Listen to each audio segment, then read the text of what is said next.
बिस्मिल्लाहिर्रहमानिर्रहीम, अस्सलाम वालेकुम। मैं हूं ईसा नकवी। आज के वीडियो में क्विकली बात करेंगे 3 से 4 अहम स्टोरीज़ पर जो हमारे मुल्क से मुतल्लिक भी हैं और इस रीजन से मुतल्लिक भी हैं। ख़ास तौर पर एक स्टोरी जिस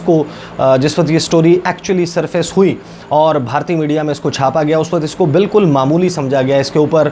थोड़ी बहुत बात हुई, इसने ज़्यादा अटेंशन कैच नहीं की। लेकिन गुज़श्ता 3 रोज़ से ये डेवलपमेंट जो कि अप्रैल की थी, अब उसने रीसरफेस किया है और ये बात अब खुलकर सामने आ रही है कि भारत की जो बड़ी बड़ी मल्टीनेशनल और नेशनल कंपनीज़ हैं जो उनके बड़े बड़े बिजनेसेस को संभालती हैं, जिस तरह मॉर्गेज की कंपनियां हैं, लोन देने वाली कंपनियां हैं, ऐसी कंपनियां हैं जो कि फार्मास्यूटिकल सेक्टर में, उसके अलावा ऑटोमोबाइल सेक्टर में, उसके अलावा सीमेंट में, मुख्तलिफ इंडस्ट्रीज़, ऐसी कंपनियां जो स्टॉक एक्सचेंज में लिस्टेड हैं, जिनके शेयर्स जो हैं वो ख़रीदे जा सकते हैं, मार्केट में अवेलेबल होते हैं। उसमें पीपल्स बैंक ऑफ चाइना ने आहिस्ता आहिस्ता ख़रीदारी करना शुरू की और अप्रैल में जिस वक्त ये स्टोरी फ़र्स्ट टाइम इस तरीके से रिपोर्ट हुई, उस वक्त 1% उस वक्त तक जो है वो मुख्तलिफ़ कंपनियों के स्टेक्स ये ख़रीद चुकी थी, जिसमें जो बेसिकली जिसकी अगर आप एक्यूमुलेटिव अमाउंट देखें तो वो अरबों रुपए में बनती है। अब ये अरबों रुपए जो इन्वेस्ट किए गए, ये इसका जो दौरानिया ज़्यादातर बताया जा रहा है वो जनवरी से मार्च के दौरान ये इन्वेस्टमेंट जो है वो चाइना की तरफ से की गई और अब इसके ऊपर बाकायदा इस एंगल से इन्वेस्टिगेट किया जा रहा है कि क्या ये ऑन पर्पज़ की गई थी। हालांकि जिस वक्त आप इन्हीं कंपनीज़ की जो स्टॉक जो मुख्तलिफ़ ममालिक की तरफ से और मुख्तलिफ़ ममालिक के बैंक्स की तरफ से, उनकी इन्वेस्टमेंट कंपनीज़ की तरफ से यहाँ पर शेयर्स की बाइंग की गई है। अगर आप उसको देखें तो उसमें सऊदी अरब, यूएई, नॉर्वे समेत बड़ी बड़ी ऐसे ममालिक हैं और कंपनीज़ हैं जिन्होंने यहाँ पर बाइंग की हुई है। इंडियन मार्केट में बड़ी बड़ी कंपनियों के शेयर्स उन्होंने ख़रीदे हुए हैं, लेकिन उसकी ऑब्वियसली एक लिमिट है। किसी के पास 2% है, किसी के पास 3% है और चाइनीज़ इन्वेस्टमेंट एज सच नज़र भी नहीं आता कि कोई बहुत बल्क में बहुत ज़्यादा की गई हो। हालांकि अगर आप देखें तो people's bank of China trillions of dollars, more than $5 trillion के एसेट्स हैं इस बैंक के पास इतने पैसे मौजूद हैं कि ये बाकायदा कंपनियां ख़रीद सकता है। लेकिन ये जो इक्विटी ख़रीदी गई है, ये इसके हवाले से जो एक ख़ास तौर पर जिस बात पे तशवीश पैदा हुई, एकदम दौड़ी भारत के जो सरमायाकार तबका है उसमें मुख्तलिफ़ कंपनियों उसके CEO से इसके ऊपर बात की गई और फिर वहाँ पर मीडिया और social media, main stream media और सोशल मीडिया ने इसको बहुत ज़्यादा डिस्कस किया। उनका ये कहना है कि ये इस तरीके से बाइंग की गई है कि 1% के नीचे रहते हुए जहां पर कंपनीज़ को डिक्लेयर नहीं करना पड़ता। अगर आपकी बाइंग, अगर आपका स्टॉक कोई ख़रीद रहा है और आपके शेयर्स ख़रीद रहा है स्टॉक मार्केट के, तो उसमें अगर शेयर्स की तादाद जो कि ख़रीदी गई है वो 1% ऑफ टोटल शेयर्स है, उससे कम है, तो फिर उन कंपनीज़ को वो डिक्लेयर नहीं करना होता, वो पब्लिक डोमेन में नहीं आता। इस वजह से ये बात अलार्म क्रिएट कर रही है कि आखिर ऐसी क्या वजूहात हैं कि जिसकी वजह से चाइना का जो बैंक है उसने इस तरीके की ख़रीदारी की। क्या इसको भारत की मईशत को कोई पॉसिबली नुकसान पहुंचाने की कोशिश की जा सकती है? इसके ऊपर ऑब्वियसली अब कुछ लोग हैं जो बात कर चुके हैं, जो इकोनॉमी के एक्सपर्ट्स हैं। मैं ज़ाती तौर पर इतना ज़्यादा नहीं समझता, लेकिन मैं इसकी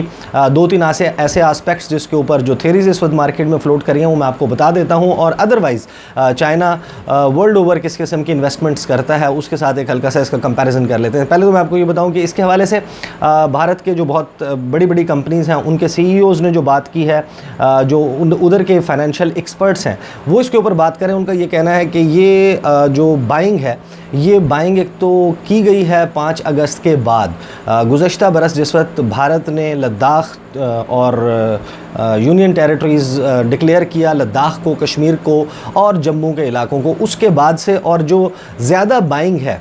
इन शेयर्स की वो जनवरी से मार्च के दौरान की गई और ये वो वक्त था जिस वक्त बहुत कम था, शेयर की वैल्यू कम हो गई थी कोरोना वायरस की सूरत हाल के सबब। एक तो इसका एंगल ये भारत में तलाश किया जा रहा है कि या तो इस तरह है कि जब ये वायरस फैला और उसकी वजह से पूरी दुनिया में बिजनेसेस डाउन हुए, उसी तरह इंडियन कंपनीज़ भी अफेक्ट हुई, मार्केट नीचे आ गई, उनके शेयर्स की वैल्यू, जिस तरह HDFC है उसके बारे में ये कहा जाता है कि उसका 2700 के करीब 2700 रुपये के करीब उसके शेयर की वैल्यू थी और कोरोना वायरस की सूरत हाल के सबब 1700 तक इसका शेयर नीचे आया, ये तकरीबन 1100 का जो है वो फ़र्क आया था इसके शेयर में, उस वक्त चाइना ने इस शेयर की और इस कंपनी के जो शेयर्स हैं उसकी बाइंग शुरू की। और जो लास्ट उनकी बाइंग थी वो तकरीबन उस वक्त थी जिस वक्त लगभग रेट तकरीबन 2400 रुपये पर पहुंच चुका था, जो कि उसका एक्चुअल थ्रेश होल्ड है 2700 या 2700 से ज़्यादा, वो उससे खासा 300-400 रुपये कम है। तो उसमें अभी भी मार्जिन जो है, अगर मार्केट दोबारा रिवाइव होती है तो उसको गेन कर सकता है।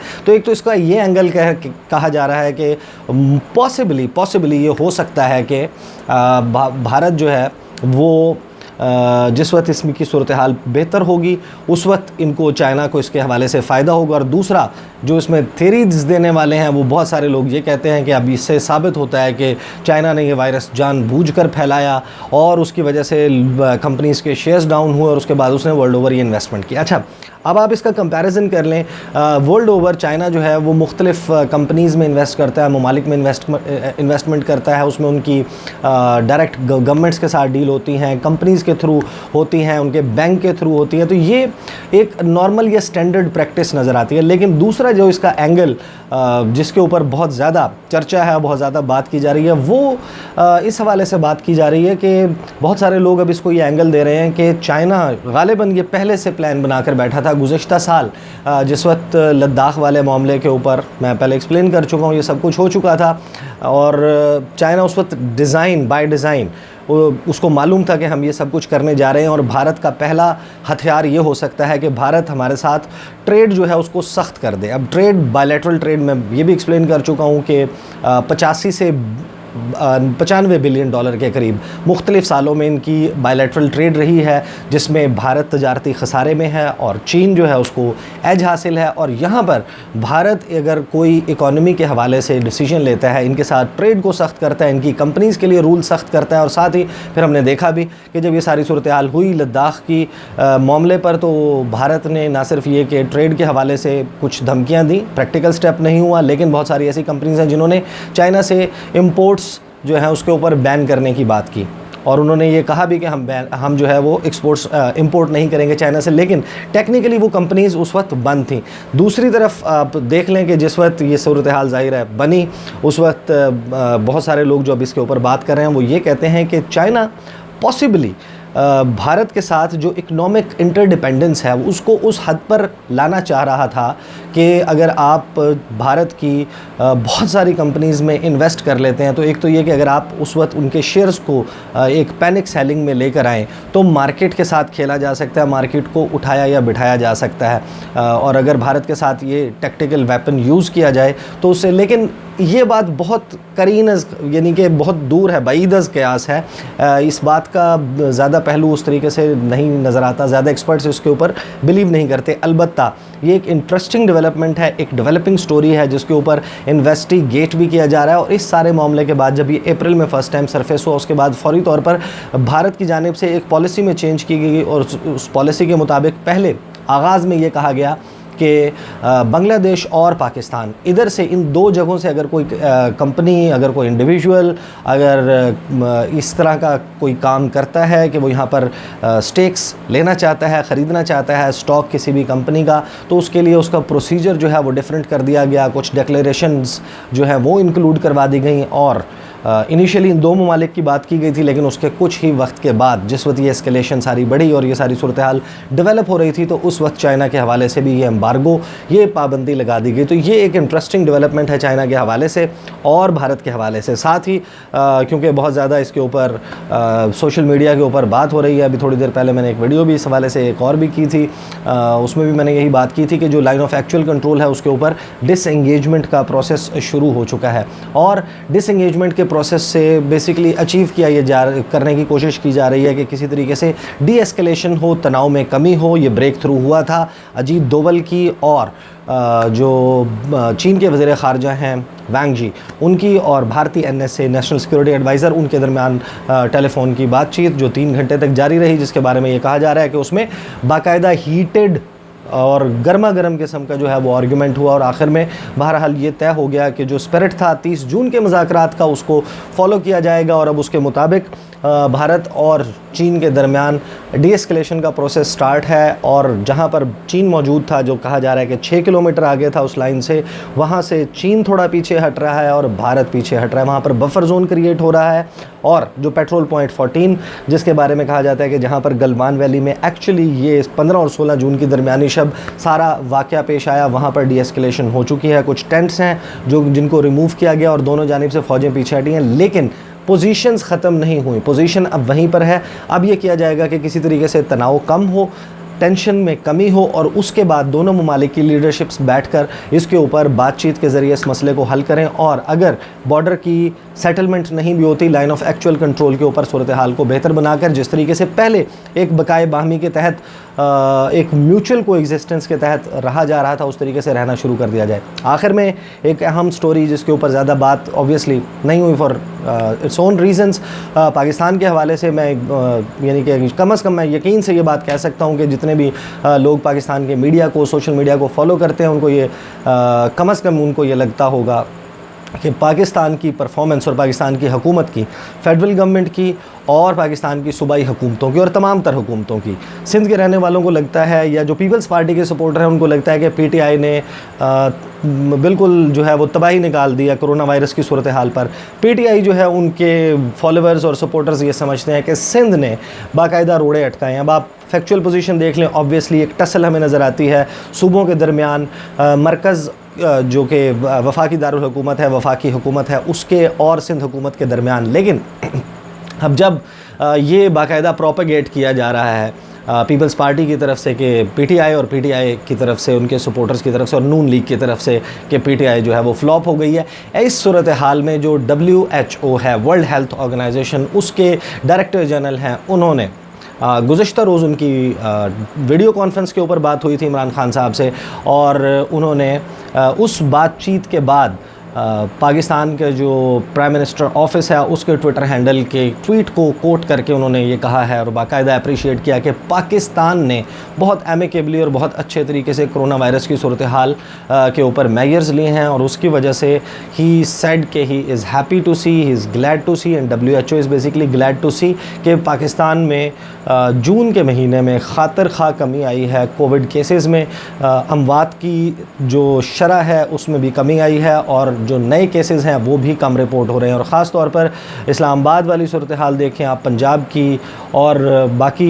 जो इलाके हैं, बलूचिस्तान भी, गिलगित बल्तिस्तान भी, आज़ाद कश्मीर भी और खैबर पख्तूनख्वा भी, यहाँ पर केसेस बहुत हद तक कम हुए हैं। सिंध में भी कम हुए हैं। सिंध में निस्बतन अभी भी केसेस की तादाद ज़्यादा है। ऑब्वियसली हर इलाके के अपने रीज़न्स हैं, वहाँ पर मुख्तलिफ़ किस्म की जो है वो क्योंकि कराची एक पोर्ट है, वहाँ पर बाहर से आना जाना बहुत ज़्यादा है, उसकी वजह से भी कोई सूरत हाल हो सकती है, और ऑब्वियसली टेस्टिंग भी मैटर करती है। और वहाँ के ऑब्वियसली जो मौसमी सूरत हाल है वो भी थोड़ी सी डिफरेंट है बाकी सूबों से। अलबत्ता पाकिस्तान की जो कोरोना वायरस की सूरत हाल बेहतर हुई है, ये एक पॉजिटिव साइन है, लेकिन हम सब लोगों को एहतियात करना चाहिए फिर भी। और हुकूमत इसके हवाले से अगर WHO तारीफ़ कर रहा है तो मेरा ख़्याल है कि अगर हुकूमत को कंपैरेटिवली अगर कंपेयर कर लिया जाए इस खित्ते के दीगर ममालिक से, तो पाकिस्तान में अल्हम्दुलिल्लाह अल्लाह का शुक्र है कि उस तरीके से मसला नहीं आया जिस तरह ख़ास तौर पर कुछ यूरोपीय ममालिक में आया, और भारत को भी इस वक्त खासी सख्त सूरत हाल का सामना है। अगर ये सूरत हाल जो है ऑब्वियसली क्योंकि इंसानियत का मसला है, भारत में भी हो तो ये तकलीफ़ दे है, पाकिस्तान में भी हो तो तकलीफ़ दे है, ये दुनिया के किसी भी कोने में हो, तो लोगों को एहतियात करना चाहिए। और पाकिस्तान की हुकूमत ने अगर जून के महीने में आकर हमें ये पता चल रहा है कि अपनी पॉलिसी से बहुत हद तक कंट्रोल किया है, काबू नहीं पाया लेकिन कंट्रोल किया है, कमी आई है उसमें, अगर कमी लाने में कामयाब हुई है तो ये पॉलिसी ज़ाहिर है कि एक बेहतर पॉलिसी थी। अगर परफेक्ट ना भी हो तो भी बेहतर पॉलिसी थी। अगर हुकूमत की जानिब से इस किस्म के मज़ीद इक़दामात किए जाते हैं तो लोग इस हवाले से जितना ताउन करें, क्योंकि ये हुकूमतें अकेले नहीं कर सकती, बहुत सारी ऐसी चीज़ें होती हैं जो हम लोगों को बतौर शहरी हमारी ज़िम्मेदारी होती है, हमें करनी होती हैं। तो उम्मीद है कि जो लोग ख़ास तौर पर पाकिस्तान में इस वीडियो को सुन रहे हैं वो इस मुश्किल वक्त में हुकूमत का साथ इस वजह से अगर ना भी देना चाहें कि वो उस हुकूमत को पसंद नहीं करते, एटलीस्ट आप अपने घर वालों और अपने इर्द गिर्द जो मौजूद लोग हैं उनसे तो प्यार करते हैं। अगर आप उनका ख्याल करते हुए भी हुकूमत की जानिब से जो एहतियात कही जा रही है, हुकूमत की जानिब से जो पॉलिसी अपनाई जा रही है, उसको किसी हद तक अपने इख्तलाफात को साइड पे रख कर अगर आप उसको पूरा कर लें तो पाकिस्तान की सूरत हाल जिस तरीके से बेहतर हुई है, पाकिस्तान की सूरत हाल बहुत ज़्यादा बेहतर हो सकती है। साथ ही एक पॉइंट जिसके ऊपर वज़ीर-ए-आज़म इमरान खान ने बात की थी WHO के चीफ से, डायरेक्टर जनरल से, उन्होंने कहा था कि जो ममालिक कोविड-19 के हवाले से ट्रैवल रिस्ट्रिक्शंस लगा रहे हैं वो एक यूनिफॉर्म किस्म की पॉलिसी ख़ास तौर पर पाकिस्तान और पाकिस्तान जैसे तरक्की पजीर ममालिक जो डेवलपिंग कंट्रीज़ हैं उनके लिए वो पॉलिसी लेकर आएँ, ताकि जो इकनॉमिक इम्पैक्ट आ रहा है, जो मईशत के ऊपर इम्पैक्ट आ रहा है, वो मईशत के ऊपर उस तरीके से इम्पैक्ट ना आए, क्योंकि लोगों को यहाँ पर गुर्बत का सामना है, जिसके ऊपर WHO के जो डायरेक्टर जनरल हैं उन्होंने बाकायदा सपोर्ट किया और उन्होंने कहा कि वो इस हवाले से अपनी आवाज़ उठाएंगे और उम्मीद है कि ये मामला भी जल्द हल हो जाएगा। अगली वीडियो में आपके साथ मुलाकात होगी किसी और टॉपिक के साथ। मुझे इजाज़त दीजिए, उस वक्त तक के लिए अल्लाह हाफ़िज़।